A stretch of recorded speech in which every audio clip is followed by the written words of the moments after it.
Hey everyone, glad to have you back. Appreciate you tuning in today. I've got a fresh story for you, one that might hit close to home. Let's get into it. I'm Damien, and I'm about to tell you how one ultimatum shattered a relationship that lasted 4 years. It all came down to a single moment when my fiancée looked straight at me and said, "It's either them or me." She was confident I'd respond the way I always had, by choosing her. I had a long track record of keeping the peace, avoiding friction, and giving in. But this time, I stood my ground, and my answer left her completely stunned. Now, before you start forming opinions, let me rewind and share the full picture so you understand exactly how we got there. I met Liliana at a laid-back gathering one weekend, thrown by a mutual friend.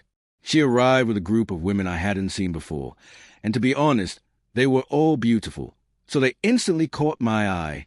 As the evening unfolded, someone suggested we play a few games to break the ice. By chance, Liliana and I ended up as partners. We didn't crush it, but we weren't terrible either. We had some wins, some losses, but what stood out most was how naturally we clicked. It was like we'd known each other far longer than just a few hours. At the end of the night, I asked for her number to stay in touch. She gave it without hesitation. Over the next couple of weeks, we texted here and there, nothing too intense at first. Romance wasn't really in the air during those early conversations. But something eventually shifted. One day we were just talking like friends, and the next we found ourselves leaning into something deeper. We started spending more time together. Before long, we were officially a couple, and it felt completely natural. The chemistry was undeniable. What I didn't realize back then was that a smooth beginning doesn't guarantee a smooth ride. In hindsight, I now see how the early infatuation clouded my judgment. I placed Liliana on a pedestal and chose to ignore the warning signs that didn't fit the perfect image I had created in my head. There were red flags from the beginning, like the time she'd get angry if I disagreed with her, or when she'd go silent over the smallest misunderstandings. But I chalked it up to her personality. I told myself she was just expressive or passionate. Love has a way of blinding you to the things you should be paying attention to. I kept making excuses, convincing myself her behavior was just part of who she was.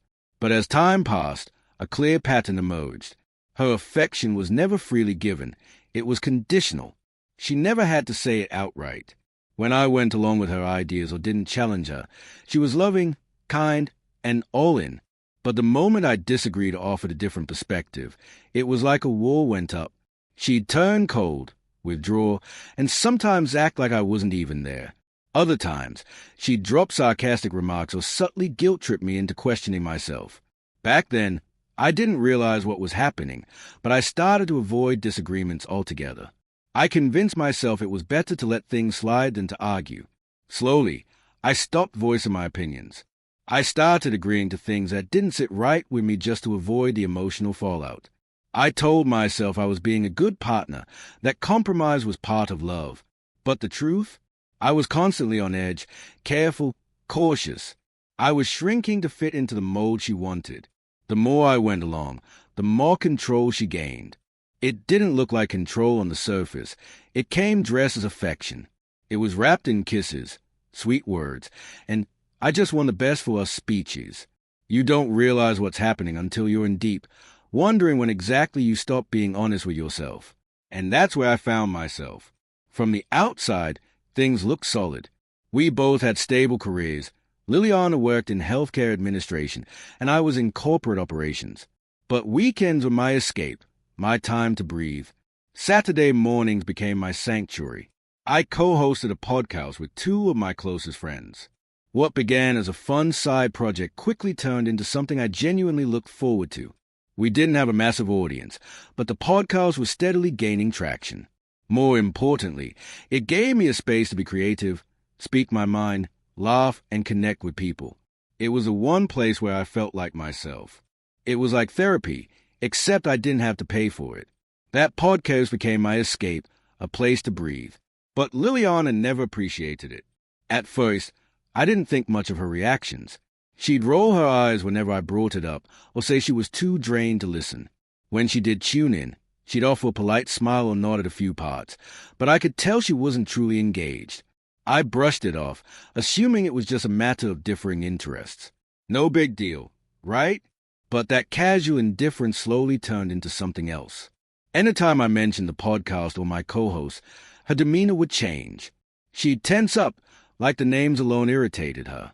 Whenever I invited her to our group hangouts, her first question was always, "Who else will be there?" The moment she heard either of my co-hosts would be around, she'd suddenly opt out. "I think I'll pass this time." I chalked it up to personality differences. Maybe she just didn't vibe with them. That happens. But then the patterns started stacking up. Each time I spent time with those guys, she'd become distant. If I sent her a message while I was out, she'd barely reply, or sometimes not at all. When I came home, she'd ask these pointed questions. "So, what did you all talk about?" It didn't sound like casual curiosity. It felt like she was probing, trying to catch something she didn't like. But whenever I skipped out on plans with them, or simply didn't mention them, her mood would magically shift. She'd be cheerful, affectionate, like nothing was ever wrong. That's when it hit me. This wasn't about the podcast. It was about control. She didn't dislike my friends just because they were a threat to her grip on me. These were the people who had known me long before she came into the picture. They challenged me, offered perspectives she couldn't shape, and encouraged me to stay true to myself. She couldn't manage that version of me, the version that was confident, independent, and unwilling to blindly comply. What she wanted was quiet agreement, not partnership. She wanted someone who'd follow, not question. Someone who'd orbit around her world, no one else's. It took time, but eventually the fog lifted. Everything started to make sense. The podcast wasn't the problem. The problem was, it was the last thing she couldn't influence, and that made it dangerous to her. As the show gained traction, more listeners, a few shout-outs, and even some early sponsor interest, I felt something awaken in me. For the first time in ages, I felt alive in a creative sense. Naturally, I shared every win with her. I'd come home excited after a great session or when we hit a small milestone. But her response? It was no longer indifferent. It turned cold. The mask dropped. She didn't hold back anymore. "You talk to your podcast crew more than you talk to me. Does anyone even listen to it?" And the one that cut the deepest, "Do you really need to spend every Saturday with them?" She wasn't just disinterested. She was resentful. And slowly, it started draining me. I stopped telling her about the podcast. Every time I shared something and got a dismissive or bitter reply, the joy was chipped away. What was the point of celebrating something with someone who only wanted to belittle it? That distance, emotional and otherwise, didn't repair anything. It only made things worse. Our conversations became minefields, every word needing calculation. One wrong step, and boom, another argument. Then, during one of those drawn-out fights, she asked me to scale back on my time with the podcast. She framed it like she was asking for closeness, connection. But I knew what it really was, another attempt at control. This time, I didn't explain. I didn't justify. I looked her in the eye and said, "The podcast is the one part of my life that still feels like mine. I'm not giving it up just because you don't like who I spend time with." And I saw it in her face, that flicker of disbelief. She was so used to me folding, compromising, apologizing. But not this time. That was the beginning of the end. We were already engaged. The wedding was being planned. But instead of bringing us together, it exposed every weak spot we'd been ignoring. Every little decision turned into a power struggle. The arguments grew more frequent, more explosive. And then, during one particularly heated fight, she snapped. "Choose. Them or me. You decide." She said it like she was daring me to push back, convinced I wouldn't. Sure, I'd fold like every other time. But I didn't. Calmly, without hesitation, I told her, "I'm not giving up the one thing that makes me feel like myself just to make things easier." She stared at me, stunned. Then she took off her engagement ring, tossed it on the table, and said I'd never see her again. I didn't follow her. I didn't call or text. A full week passed in silence. Then finally, she reached out. This time, her messages were laced with regret. Her message couldn't have been clearer. She believed my friends had turned me against her. In her eyes, I had chosen them over our relationship. She even questioned if I ever truly loved her, saying no one who did would let 4 years go so easily. I remember just sitting there in silence, not because her words shook me, but because I was stunned by how distorted her view had become. It was like we were living two completely different stories. From her side, my boundaries looked like betrayal. From mine, they were the first act of self-respect in a long time. I didn't fight back. I didn't try to defend myself. I simply ended the call before I said something I couldn't take back. That moment marked the beginning of a long, inward journey. I started reflecting. Hard. I went back through moments I had brushed off, the red flags I'd minimized.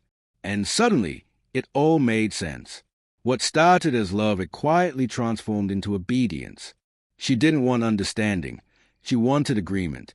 She didn't want a partner. She wanted a shadow. Months later, she reached out again, said she'd done some soul-searching, told me she missed me, that she'd seen the ways she went wrong, claimed she had changed. And yeah, I'd be lying if I said it didn't stir something in me. So, I didn't jump in, but I opened the door a little. I let her talk. I gave it time. In the beginning, things seemed different. She listened more. She didn't criticize the podcast. For a second, I let myself hope maybe we could rebuild. Maybe this time would be different. But slowly, the same patterns crept back in. Little jabs disguised a concern. Subtle disapproval when I prioritized a podcast. Smiles that faded when she didn't get her way. It was the same cycle wearing a different outfit. But this time, I didn't ignore it. I didn't wait for the damage to pile up again. I ended it before I lost myself. Here's what that experience taught me. Lessons I wish someone had told me when I first needed to hear them. First, never confuse emotional neglect with love. Just because you care about someone doesn't mean you have to accept being drained by them. Love should make you feel seen, not silenced. I used to think being a good partner meant keeping the peace, avoiding confrontation. What I was really doing was erasing parts of myself to make her more comfortable. When you have to mute your voice to keep the relationship steady, that's not love. That's survival. Second, pay attention to patterns, not just apologies. Anyone can say sorry after they lose their temper. Anyone can promise change.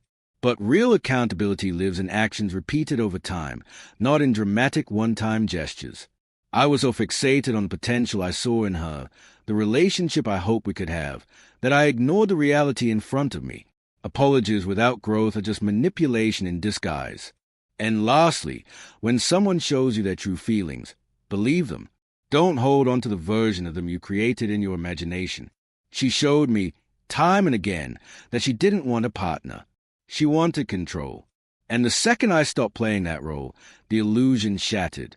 If love starts feeling like a performance, like something you have to constantly earn or protect, it's not love, it's control. So let me ask you, what would you have done in my place? If someone you'd spent 4 years building a life with looked you in the eye and said, "It's me or the one thing that brings you joy," what would you choose? I'm not saying choosing yourself is easy, but it is necessary. And if any part of this hit something in you, if it reminded you of someone or a version of yourself you've buried, do me a favor. Share this. Send it to someone who needs to hear it. Because sometimes the thing that changes everything isn't advice or logic. It's simply hearing someone say, "You're not crazy. Your feelings are real. You deserve more. Thanks for being here."